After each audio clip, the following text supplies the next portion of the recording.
Chapter 6. Other Lessons from Seed Sowing, Part 2. The gradual development of the plant from the seed is an object lesson in child training. There is first the blade, then the ear, after that the full corn in the ear. He who gave this parable created the tiny seed, gave it its vital properties, and ordained the laws that govern its growth. And the truths which the parable teaches were made a living reality in his own life. In both his physical and his spiritual nature, he followed the divine order of growth illustrated by the plant, as he wishes all youth to do.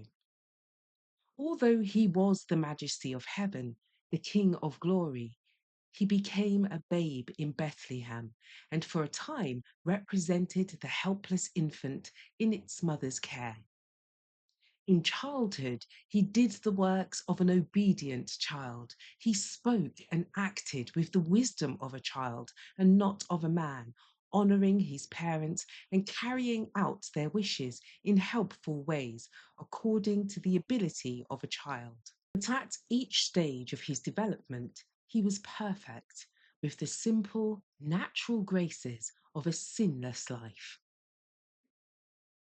The sacred record says of his childhood, the child grew and waxed strong in spirit, filled with wisdom, and the grace of God was upon him.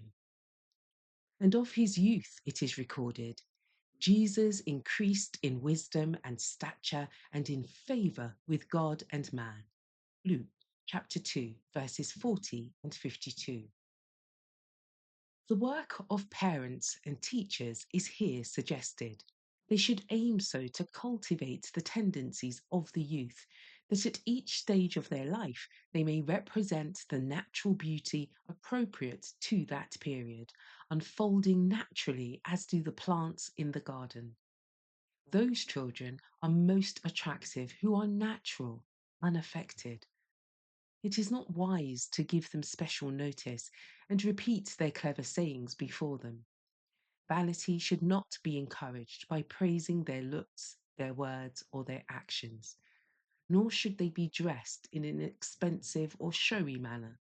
This encourages pride in them and awakens envy in the hearts of their companions. Little ones should be educated in childlike simplicity. They should be trained to be content with the small, helpful duties and the pleasures and experiences natural to their years. Childhood answers to the blade in the parable, and the blade has a beauty peculiarly its own.